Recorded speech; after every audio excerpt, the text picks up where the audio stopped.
주일에 감사를 드립니다. 아무도 주 안에서 강건하시라고 큰 박수 드리겠습니다.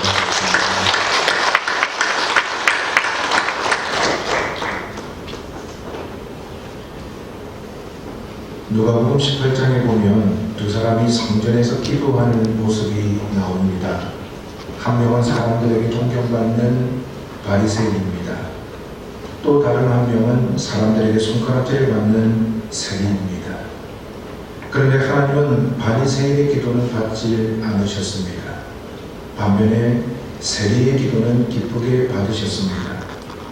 그 이유가 무엇일까요? 그것은 기도의 태도 때문입니다. 바리새인은 하나님 앞에서 교만했습니다. 하지만 세리는 나 같은 죄인이라고 감히 하늘을 우러러보지도 못한 채 겸손하게 하나님 앞에 기도했습니다. 그래서 예수님도 주기도문에서 가장 먼저 어떻게 기도하라고 말씀하십니까? 하늘에 계신 우리 아버지여 라고 기도하라고 가르쳐 줍니다. 우리는 이 짧은 문장을 통해서 두 가지 기도의 자세를 배울 수가 있습니다. 첫 번째 자세는 우리의 기도를 들으시는 하나님은 지극히 높고 위대한 분이라는 믿음을 가지고 기도하라는 겁니다.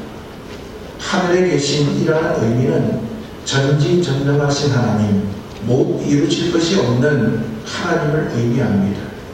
그렇기 때문에 우리가 기도할 때 하나님은 우리의 모든 것들을 이루어 주실 수 있는 전지전능하신 하나님이심을 믿고 기도해야 됩니다. 두 번째 태도는 그 하나님이 우리의 아빠가 되신다는 믿음을 가지고 기도해야 합니다. 하나님께서 우리의 기도를 들으시는데 그 하나님은 우리의 아빠 하나님이십니다. 아빠 하나님은요, 우리의 모든 필요를 다 채워주시기 위해서 일하시는 분이라는 겁니다. 그렇다면 기도의 태도 다음으로 중요한 것이 무엇일까요? 그것은 기도의 내용입니다. 즉 하나님께 무엇을 구하느냐, 이것이 참 중요합니다. 솔직히 우리는 기도할 때 내가 필요한 것을 구하는 기도를 많이 합니다. 대체적으로 우리가 인생 살다가 어려운 문제를 만나면 그때 하나님 앞에 엎드려 기도하지요. 그런데 그 문제가 해결되면 자연스럽게 기도를 중단하는 경우가 많습니다. 결국 우리의 기도 내용은요, 삶의 문제들로 가득 차 있습니다. 물론 저희 기도도 예외가 아닙니다. 삶의 문제가 많아지면 기도가 길어집니다. 반면에 평안하면 기도가 빨리 끝나는 경우가 많습니다. 여러분의 모습도 그렇지 않으십니까? 그런데 예수님이 제자들에게 기도를 가르치실 때 기도의 태도에 대해서만 말씀하신 것이 아닙니다. 예수님은 제자들에게 기도를 가르쳐 주시면서 구체적으로 무엇을 구해야 하는지 기도의 내용에 대해서도 말씀하셨습니다. 왜냐하면 하나님은 알라딘의 요술램프에 나오는 요정처럼 우리가 구하는 것은 무엇이든지 다 들어주시는 분이 아니기 때문입니다. 아무리 돈이 많고 인자한 아버지라도 자식이 원하는 소원을 다 들어주지는 않습니다. 하나님 아버지도 마찬가지입니다. 그래서 우리는 기도할 때 우리 마음대로 구하는 것이 아니라 과연 하나님의 뜻이 무엇인지 먼저 알고 구해야만 합니다. 예수님은 주기도문을 통해서 모두 6가지를 항상 구하라고 우리에게 말씀합니다. 그 6가지 기도 제목을 살펴보면 3가지는 하나님을 위한 기도 제목입니다. 그리고 나머지 3가지는 나 자신을 위한 기도 제목입니다. 그런데 그 순서를 보면 하나님을 위한 기도 제목 3가지가 먼저 나옵니다. 이것은 우리가 기도할 때 우선순위를 어디에 둬야 할 것인지를 우리에게 가르쳐주는 겁니다. 그렇다면 우리가 하나님을 위하여 기도할 때 가장 먼저 구해야 할 것은 무엇일까요? 그것은 오늘 말씀에 나오는 대로 이름이 거룩히 여김을 받으시오며입니다. 여기서 이름이 거룩히 여김을 받게 해주십시오 라고 기도하는데 여기 나오는 이름은 누구의 이름일까요? 당연히 하나님 아버지의 이름입니다. 성경에서 이름이라는 것은 그 사람의 인격이나 존재 전체를 의미합니다. 따라서 십계명에 나오는 제3계명에서도 너는 내 하나님 여호와의 이름을 망령되게 부르지 말라고 하셨습니다. 그렇다면 하나님 아버지가 거룩히 여김을 받는다라는 것은 무슨 뜻일까요? 우리는 거룩이라는 단어를 교회에서 자주 사용합니다. 예를 들면 주일을 거룩한 날, 곧 성일이라고 부릅니다. 우리가 예배드리는 이 건물을 성전이라고 부릅니다. 또 많은 오르간들이 있습니다만은 교회 안에 있는 오르간을 성물이라고 부릅니다. 특히 성경을 보면 천사들이 하나님을 찬양할 때 거룩하신 분이라고 고백하고 있습니다. 이처럼 우리가 자주 사용하는 거룩이라는 말의 히브리어는 카도시입니다. 이 카도시, 이 말의 의미는 구별하다라는 의미입니다. 따라서 일주일 중에 하루를 하나님이 안식을 위하여 구별하셨기에 이 날을 성일이라고 부릅니다. 그리고 이 땅의 수많은 건물들 가운데 우리가 함께 예배드리는 이 건물을 성도들의 모임 장소로 구별하셨기에 성전이라고 부릅니다. 그리고 많은 피아노 가운데 하나님께 찬양을 드리기 위하여 구별하셨기에 성물이라고 부르는 겁니다. 이스라엘 백성들을 하나님은 거룩한 백성, 즉 성민이라고 구별하셨습니다. 그래서 그들이 거룩한 백성이 된 겁니다. 많은 백성들 가운데 하나님께서 구별하셨기에 성민이 된 것이지 그들이 깨끗하기 때문에 성민이 된 것은 아니라는 거예요. 따라서 우리가 기도할 때 하나님 아버지가 이 땅에서 거룩하여지기를 원합니다 라고 우리는 기도해야 합니다. 그런데 그렇게 기도하는 의미가 뭐냐? 하나님 아버지가 이 땅에서 구별되기를 원합니다 라는 뜻입니다. 사실 이 땅에서는요, 하나님을 우습게 보는 사람들이 많이 있습니다. 하나님을 수많은 잡신들 중에 하나로 여기는 사람들도 있습니다. 가장 대표적인 사람이 출애굽기 5장에 나오는 애굽왕 바로입니다. 출애굽기 5장 2절에 보시면 바로가 이르되 여호와가 누구이기에 내가 그의 목소리를 듣고 이스라엘을 보내겠느냐? 나는 여호와를 알지 못하니 이스라엘을 보내지 아니하리라 라고 말씀합니다. 바로는 모세에게 말하기를 하나님이 누구이기에 내가 그의 목소리를 듣고 그의 백성들을 놓아주겠느냐 라고 했습니다. 우리 주변을 가만히 둘러봐도요, 하나님께 예배드리지도 않고 하나님과 상관없이 사는 사람들이 참 많습니다. 왜 그들이 그렇게 살아갈까요? 그 이유는 간단합니다. 하나님을 우습게 보기 때문입니다. 하나님을 신뢰하지 않기 때문입니다. 따라서 우리가 기도할 때 가장 먼저 구해야 할 기도 제목이 무엇일까요? 하나님은 지극히 높고 위대하신 창조주가 아니십니까? 나의 아버지가 아니십니까? 따라서 아버지의 이름이 이 땅 사람들에게 더 이상 무시당하지 않게 해주십시오. 대신에 하나님의 이름이 모든 민족과 모든 사람들에게 찬양과 경배와 높임을 받기를 소원합니다. 이것이 우리의 간절한 기도가 되어야 할 줄로 믿습니다. 물론 하나님은 사람들의 찬양과 경배를 받아야만 높아지는 분이 아닙니다. 하나님은 스스로 존재하시는 분입니다. 온 우주 만물의 주인이십니다. 그러나 우리가 하나님의 이름을 구별하여 찬양하고 경배할 때 하나님은 기뻐하십니다. 따라서 우리가 살아가면서 삶의 많은 문제를 해결받기 위해서 기도하는 것도 중요하지만 먼저 하나님의 이름이 거룩하여지도록 기도하기를 힘쓰는 우리 성도님들이 되시기를 바랍니다. 하나님의 이름이 거룩히 여김을 받으시도록 우리는 기도해야 합니다. 그렇게 되려면요, 우리의 기도가 바뀌어야 합니다. 기도가 바뀌면 삶의 우선순위가 달라집니다. 우리는 지금까지 신앙생활하면서 많은 기도를 했습니다. 그런데 우리의 기도를 점검해 보면 하나님의 이름이 거룩히 여김을 받으시도록 하는데 우선순위를 두지 못한 것이 사실입니다. 우리가 기도한 내용들 대부분은 나의 문제, 나의 고통, 나의 아픔, 나의 어려움을 풀어달라고 기도한 경우가 대부분입니다. 물론 이런 기도가 잘못되었다는 것은 아닙니다. 하지만 주님이 가르쳐 주신 기도를 통해서 하나님께 드리는 기도의 우선순위가 바르게 세워질 수 있기를 바랍니다. 하나님의 이름이 거룩히 여김을 받으시도록 우리는 기도해야 합니다.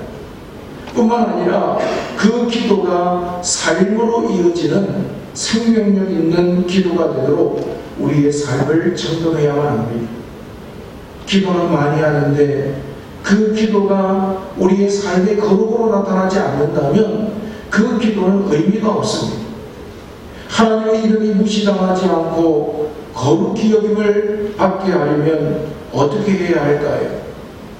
전능하신 하나님, 아빠 하나님을 세상 사람들에게 증거해야 합니다. 또한 저와 여러분의 삶을 통해서 그 거룩을 실천해야만 합니다. 세상에서 세상 사람들과 똑같이 살면서 어려움이 있을 때, 문제가 있을 때 하나님 앞에 도와주세요 기도하는 우리의 모습을 보면요, 세상 사람들은요 우리를 존경하지 않습니다. 그리고 우리가 믿는 하나님을 거룩한 분으로 인정하지 않습니다. 그렇기 때문에 기도하는 우리들은 세상 사람들과 차별된 삶을 살아야 합니다. 하나님, 왜 그렇습니까? 하나님의 이름이 거룩히 여김을 받으시도록 하기 위해서입니다. 우리는 하나님을 모르는 사람들이 하나님을 모독한다고 생각합니다.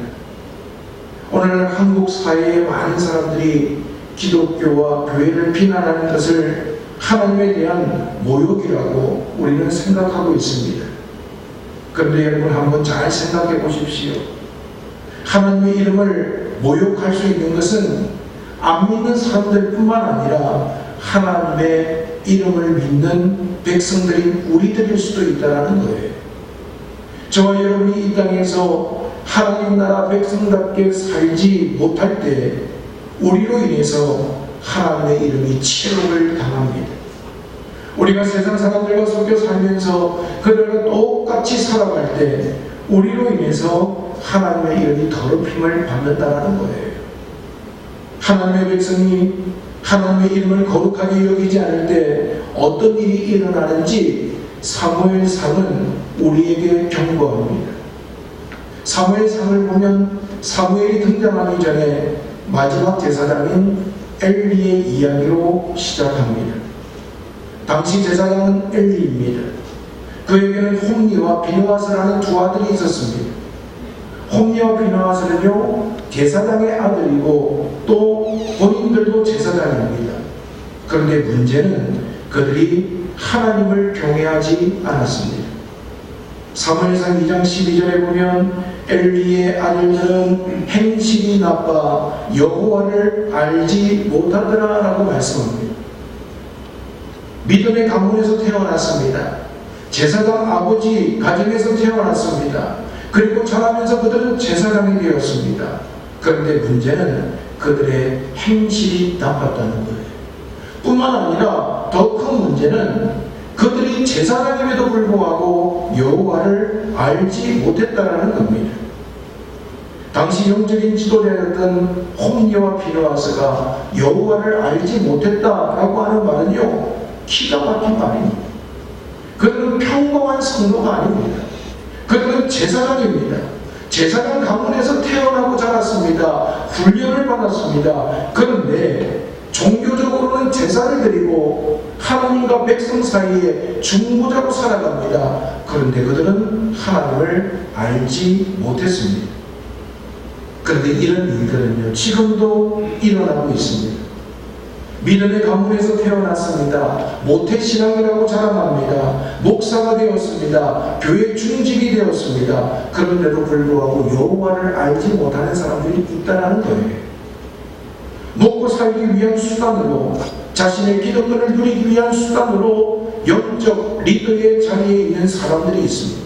엘리가 매우 늙었더니 그의 아들들이 온 이스라엘에게 행한 모든 일과 해망문에서 수종되는 여인들과 동침하였음을 듣고 라고 말씀합니다.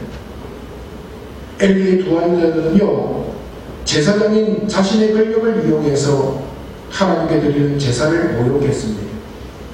이스라엘 백성들을 숨기지 않고 오히려 괴롭혔습니다.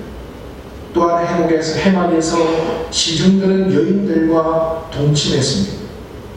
제사장으로서는 해서는 안 될 일, 하나님의 백성으로서는 하지 말아야 될 일들을 서슴지 않고 저질렀습니다. 아버지 엘리는요, 아들 홈니와 비느하스가 잘못된 행동을 하고 있다는 소식을 상세하게 들었습니다. 그래서 엘리는 두 아들들을 불러다가 타일렀습니다. 하지만 별다른 조치를 취하지 않았습니다. 그렇게 하면 안 된다 라고 이야기는 했지만 그렇게 행동하지 못하도록 제재하지 않았고 다른 조치를 취하지 않았다는 겁니다. 아버지의 경고를 들은 홈니와 비느하스도 아버지의 꾸짖음에 귀를 기울이지 않았습니다. 그러자 하나님의 사람이 나타나서 엘리를 책망하고 그의 집안의 저주를 선포합니다. 사무엘상 2장 29절에 보면 너희는 어찌하여 내가 내 처소에서 명령한 내 재물과 예물을 밟으며 내 아들들을 나보다 더 중히 여겨 내 백성 이스라엘이 드리는 가장 좋은 것으로 너희들을 살찌게 하느냐라고 경고하고 있습니다. 지금 엘리는 제사장이었음에도 불구하고 하나님보다도 아들들을 더 소중하게 여겼습니다. 지금 하나님의 사자는요, 아들을 하나님보다도 중히 여긴 그 엘리를 향해서 경고하고 있습니다. 이렇게 하나님께서 경고하심에도 불구하고 제사장 엘리는 반응이 없습니다. 엘리와 그 아들들이 하나님 앞에 잘못을 깨닫고 회개했다는 기록이 없습니다. 그 이유가 무엇입니까? 엘리도 그 아들들인 홈니와 비느하스도 하나님을 하나님으로 여기지 않고 경외하지 않았기 때문입니다. 하나님의 높임을 받으셔야 되고 하나님이 거룩하신 분이신데 하나님을 믿는 사람들이 그 누구보다도 제사장이었던 엘리와 홈니와 비느하스까지도 하나님을 경외하지 않았다는 겁니다. 우리가 하나님의 이름을 거룩하게 여기지 않으면요, 나타나는 현상이 있습니다. 그게 뭐냐 하면 하나님은 침묵하시는 거예요. 사무엘상 3장 1절에 보면 아이 사무엘이 엘리 앞에서 여호와를 섬길 때에는 여호와의 말씀이 희귀하여 이상이 흔히 보이지 않았더라라고 말씀합니다. 엘리가 제사장으로 있을 때 여호와의 말씀이 희귀하여 이상이 흔히 보이지 않았다는 거예요. 이 말은 하나님께서 침묵하셨다는 겁니다. 하나님께서 침묵하시는 것은 하나님 백성들에게 가장 큰 슬픔이고 두려운 경험입니다. 하나님의 침묵은 우리가 하나님을 하나님으로 여기지 않을 때 나타나는 현상입니다. 하나님을 믿는다고 하면서도 하나님의 이름을 거룩하게 여기지 않을 때 하나님은요, 우리에게 침묵하십니다. 그렇기 때문에 우리는 우리의 내면을 점검해야 합니다. 우리는 영적으로 메마른 것에 대해서 별로 두려움이 없습니다. 먹고 사는 문제가 어려움이 생기고 또한 돈에 문제가 생기고 건강에 문제가 생기면 그것 때문에 안달복달합니다. 그런데 하나님을 믿는다고 하면서도 영적으로 메마르고 영적인 은혜가 나에게 없는데 그것 때문에 두려워하거나 그것 때문에 아파하는 성도를 찾아보기가 힘이 듭니다. 때로는 내가 은혜 받지 못하는 이유를 다른 사람 탓으로 돌릴 때도 있습니다. 내 영혼이 메마르고 하나님을 향한 감격이 사라졌습니다. 말씀을 읽어도 깨달음이 없습니다. 설교를 들어도 마음에 와닿지 않습니다. 이런 상황에 처할 때 우리는 예배가 잘못되어서 그렇다고 생각합니다. 어쩌면 나의 영적인 상태가 기갈된 것을 영적 리더의 탓으로, 환경 탓으로 돌릴 때도 있습니다. 하나님의 이름이 거룩히 여김을 받지 못할 때 제일 먼저 나타나는 일은 내 속에서 하나님이 침묵하시는 겁니다. 은혜 받아야 될 내가 은혜를 받지 못합니다. 하나님의 능력 가운데 있어야 될 내가 하나님의 능력을 체험하지 못합니다. 하나님이 말씀하심에도 불구하고 그 말씀에 아멘으로 반응하지 못하고 그저 앉아있다가 자리를 떠나버리는 이런 막막한 상황이 되어버립니다. 우리는 하나님의 이름을 거룩히 여기는 삶을 살아가기 위해서 몸부림쳐야 합니다. 하나님의 은혜가 우리 가운데 충만히 주어지도록 하기 위해서 우리는 하나님의 이름을 거룩히 여기도록 힘써야 한다는 겁니다. 우리는 하나님의 이름을 거룩히 여기는 기도를 삶을 통해서 실천하는 삶이 되어야 할 줄로 믿습니다. 그렇게 하기 위해서 일상생활 속에서 하나님을 발견하고 그 하나님을 고백해야만 합니다. 나를 하나님의 자녀 삼아주신 것을 감사해야 합니다. 하나님께서 만드신 자연환경을 보면서 하나님의 이름을 찬양해야 합니다.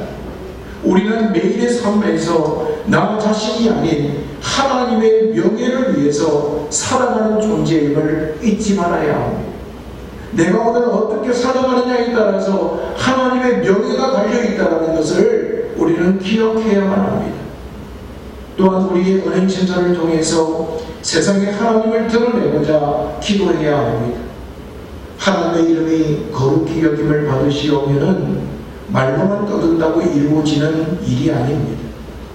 우리 개인의 삶과 공동체의 삶을 통해서 하나님의 하나님 되심을 보여줘야 합니다. 내가 하는 일을 통해서 하나님의 역사가 드러나도록 기도해야 합니다. 나의 섬김을 통해서, 관계를 통해서, 우리 가정을 통해서 하나님의 하나님 되심이 드러나야 합니다. 그리고 우리 교회가 서로 사랑하는 모습을 통해서 이 지역사회에 하나님의 되심이 드러나야 합니다. 또한 지역사회를 향한 성경을 통해서 하나님이 알려지도록 최선을 다해야 합니다. 우리는 하나님의 이름이 거룩히 여김을 받으십시오 라고 기도할 때마다 두려운 마음으로 회개해야 합니다. 부족한 나 자신과 상도성결교회가 하나님의 이름을 훼손하고 있지는 않은지, 하나님의 이름을 모욕하고 있지는 않은지 우리 자신을 늘 점검해야만 합니다. 이 기도를 드릴 때마다 우리는 우리 교회의 현실을 바라보고 한국교회의 현실을 바라보면서 하나님 앞에 눈물로 부르짖어야 합니다.